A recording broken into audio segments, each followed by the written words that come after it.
एक लड़का जिम में डेली 2 घंटे मेहनत करता है, बॉडी सॉलिड है, बाइसेप्स तगड़ी है, लेकिन जब उसकी एक दिन रोड में फाइट हुई तो उसका सारा कॉन्फिडेंस हिल गया। तो क्या उसने कुछ गलती किया? नहीं, उसने बस एक चीज मिस कर दिया, वो है रियल वर्ल्ड ट्रेनिंग।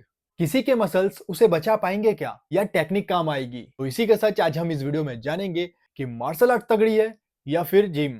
अगर तुम जिम जाने का सोच रहे हो या जिम जाते हो सकता है तुमने बहुत अच्छी बॉडी बना रखी हो, एकदम मस्कुलर तुम्हारी बॉडी हो, लेकिन ये वीडियो पूरा जरूर देखना ताकि तुमको पता चल सके क्या मार्शल आर्ट्स बेहतर ऑप्शन है एज कंपेयर टू जिम।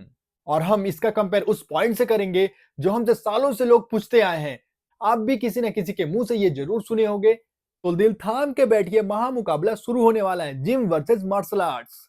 तो हम उस पॉइंट्स के आधार पे एक साइड जिम को स्कोर करेंगे और दूसरी साइड मार्शल आर्ट को स्कोर करेंगे और लास्ट में देखेंगे कि कौन विनर बनता है। तो इस कंपेयर का पहला पॉइंट है हमारे पास ताकत। तो जिम से हमें स्टैटिक एंड मशीन बेस्ड ताकत मिलती है, वहीं पर मार्शल आर्ट्स में डायनामिक बॉडी कंट्रोल ताकत हमको मिलती है, यानी कि तुम अपने बॉडी के हिसाब से तुम ताकत को यूज कर सकते हो, कहां पर तुमको कितना पावर लगाना है ये भाई तुमको कंट्रोल में है क्योंकि तुम उस चीज को प्रैक्टिस करते हो। लेकिन जिम में ऐसा नहीं है, जिम में एक फिक्स्ड पावर होता है जिसको तुम्हें रोज प्रैक्टिस करना होता है और ये स्टैटिक होती है, यानी कि तुम वो थमा हुआ होता है, तुम बाइसेप्स में इतना ताकत है तो वहीं पर वो ऑब्जर्व है, तुम एक ही हिसाब से ताकत यूज करना सीखो केवल डंपल में, और डायनेमिक नहीं है। तो यहाँ पर मार्शल आर्ट्स को देते हैं 1 पॉइंट और जिम को मिलते हैं भाई यहाँ पर 0 पॉइंट। तो अगला पॉइंट है हमारे पास स्टेमिना। आपने सबके मुंह से जरूर सुना होगा कि जिम वाले में स्टेमिना कम होता है as a compare to martial artist और या तो एथलीट्स। तो भाई यहाँ पर मैं क्लियर कर दूं, तो जिम वालों की जो स्टेमिना होती है वो इस हिसाब से ट्रेन होती है कि जिम में स्टेमिना तो बहुत लगता है लेकिन हमारा स्टेमिना इंप्रूव नहीं हो पाता, क्योंकि हम किसी वर्कआउट को करते हैं उसके बाद रेस्ट लेते हैं, जिस वजह से हमारा स्टेमिना नहीं बढ़ता। एक लिमिट तक स्टेमिना रह जाता है, स्टेमिना तो होता है लेकिन एक लिमिट के लिए। वहीं पर मार्शल आर्ट्स में कई देर तक स्पैरिंग करते हैं, कई देर तक वर्कआउट किया जाता है, डायनेमिक वर्कआउट्स होते हैं इसमें। और मार्शल आर्ट्स में ऐसा है कि उसमें मार्शल आर्ट्स के प्रैक्टिस के दौरान किसी को तुरंत वाटर इंटेक नहीं दिया जाता है, और मार्शल आर्ट्स के प्रैक्टिस का ये नियम होता है कि आपको सडन पानी नहीं लेना है।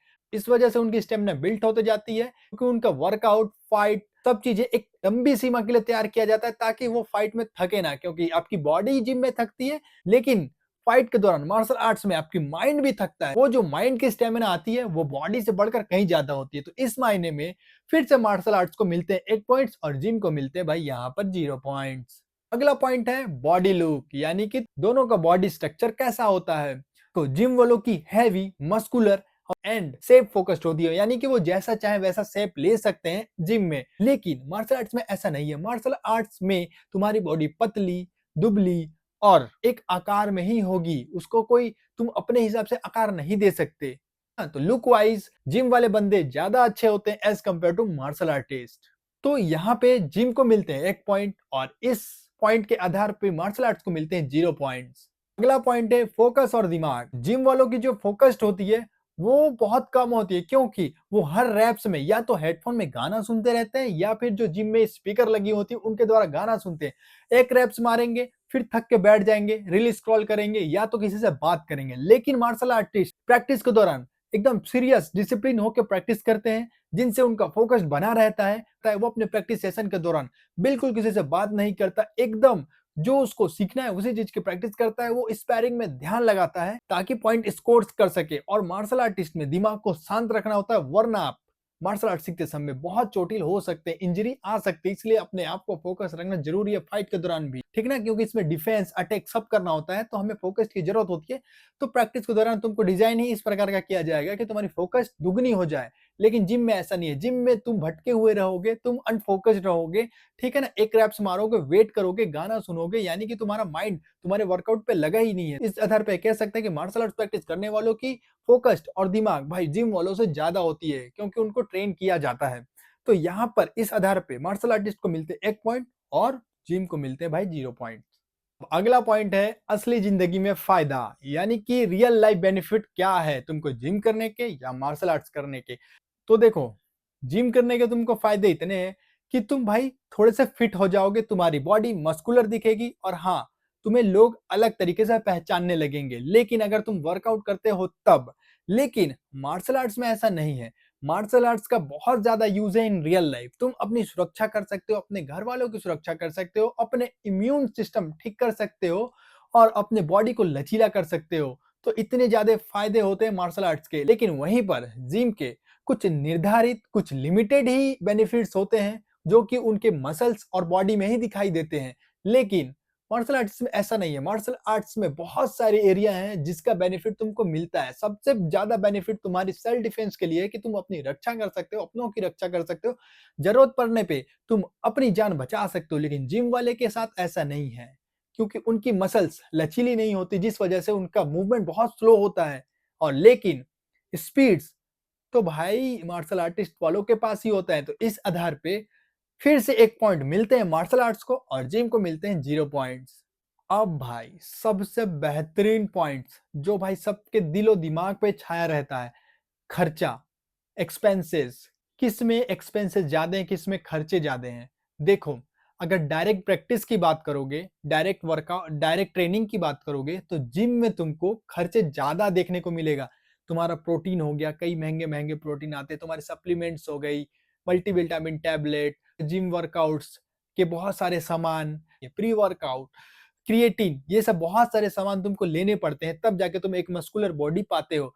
लेकिन मार्शल आर्ट्स में ऐसा नहीं है। मार्शल आर्ट्स शेप पे आधार नहीं है, मार्शल आर्ट्स टेक्निक्स पे आधार है। तो तुम जितना प्रैक्टिस करोगे उतना टेक्निक एक्वायर करोगे। हाँ, मानता हूँ सप्लीमेंट की जरूरत वहां भी होती है, लेकिन जितना जिम में जरूरत होती है, जिम की माइंडसेट ही सप्लीमेंट के आधार पे है। लेकिन मार्शल आर्ट्स का जो डिपेंडेंसी है वो तुम्हारे डाइट पे नहीं, तुम्हारे न्यूट्रिशन पे नहीं है, वो तुम्हारे टेक्निक्स पे है। अरे तो ऑब्वियस सी बात है कि भाई जिम में खर्चा मार्शल आर्ट्स के मुकाबले में बहुत ज्यादा है, क्योंकि इसके सप्लीमेंट्स महंगे आते हैं और बिना, और जिम वाले बंदे सप्लीमेंट्स के बिना अपना ग्रोथ नहीं कर पाते। और रियलिटी भी है भाई, बिना वे प्रोटीन के, बिना क्रिएटिन के, बिना प्री वर्कआउट के तुम अपना हाई लेवल परफॉर्मेंस नहीं निकाल सकते। लेकिन वहीं मार्शल आर्ट्स में बिना किसी एक्सपेंसिव सप्लीमेंट्स के अपना प्रैक्टिस कर सकते हो, तुम हाई लेवल अचीव कर सकते हो, लेकिन उसकी भी एक लिमिटेशन है। ठीक है ना? तो ऐसा नहीं है कि मार्शल आर्ट्स के लिए तुमको हाई लेवल की सप्लीमेंट्स लेनी होगी, ऐसा कुछ नहीं है। मार्शल आर्ट्स में तुम एक साधारण थाली लेके भी आगे बढ़ सकते हो, चैंपियन तक जा सकते हो, चैंपियन तक बन सकते हो।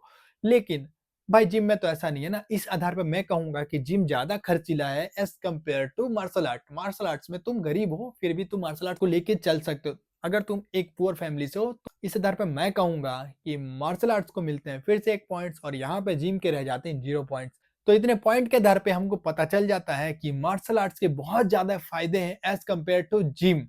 ठीक है ना? लेकिन ऐसा नहीं है कि जिम बेकार है, मार्शल आर्ट्स बहुत अच्छा है। ठीक है ना? इसके भी कुछ एडवांटेज है, इसके भी कुछ डिसएडवांटेज है। ठीक है ना? तो अपने जगह सब चीज ठीक है। जिम जो है वो अलग चीज के लिए बनाया गया था, मार्शल आर्ट्स अलग चीज के लिए बनाया गया था। दोनों का पर्पज ही अलग है। देखो, एक होता है दिखना और एक होता है करना। ठीक है ना? मान के चलो तुम्हारी बॉडी बहुत मस्कुलर, तुम बहुत हैवी दिखते हो, तो छोटे मोटे लोग तो तुमसे भिड़ेंगे ही नहीं डर से, क्योंकि बार डर है ना। अब तुम हाथी के सामने तो नहीं जाओगे लड़ने, हाँ, लेकिन तुम बिल्ली को देखोगे तो बिल्ली को जरूर मारोगे। और यहाँ पर यही बात आ जाता है, जिम करने वाले बंदे जो होते हैं बहुत हाई लेवल की बॉडी मेंटेन करते हैं, और वहीं पर मार्शल आर्ट्स बहुत वीक लेवल की बॉडी रहती है। ज्यादातर लोगों की वीक लेवल की बॉडी रहती है। तो भाई क्या होता है कि फाइट स्टार्ट ही नहीं होती। ज्यादातर सिचुएशन में यही है कि जिम वाले बंदों से लोग फाइट स्टार्ट ही नहीं करते। वो अपने बॉडी के प्रभाव से सामने वाले को ये दर्शा सकते हैं कि वो उनसे ताकतवर है। और गेम यहाँ पर भी चेंज हो जाता है कि कौन कितना ताकतवर है, ये लड़ाई से पहले तय हो जाती है। तो जिस आधार पे लड़ाई या तो स्टार्ट होगी या तो खत्म हो जाएगी। ठीक है ना? इस बात पे तुम्हारा क्या कहना है कि जिम बेस्ट है कि मार्शल आर्ट्स बेस्ट है? देखो, यहाँ पर मेरा मोटिव नहीं है कि मैं जिम को गलत बताऊं, मेरा मोटिव नहीं है कि मैं भाई मार्शल आर्ट्स को गलत बताऊं। बस मैं यहाँ पर एक पॉइंट के आधार पे तुमको बता रहा था किसमें क्या बेनिफिट्स है, किसमें नहीं है। उस आधार पे तुम खुद समझ सकते हो कि भाई तुमको जिम जाना है कि तुमको मार्शल आर्ट सीखना है। देखो, मैं अपनी बात करूं तो मैं जिम प्लस मार्शल आर्ट दोनों करता हूं, क्योंकि मुझे किसी से दुश्मनी नहीं है।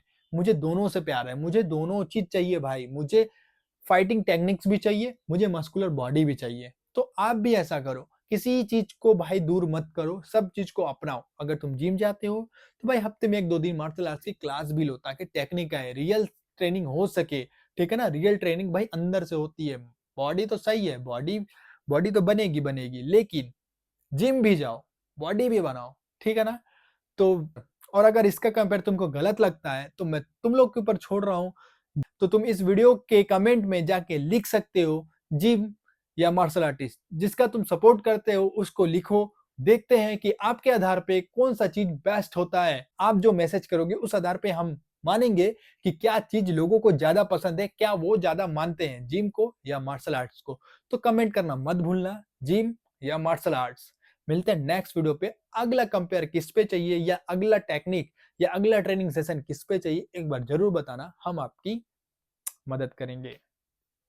और हाँ, प्रैक्टिस करते रहो मेरे भाई, प्रैक्टिस नहीं छूटना चाहिए। प्रैक्टिस करोगे तो ही टॉप लेवल मेंटेन हो पाएगी।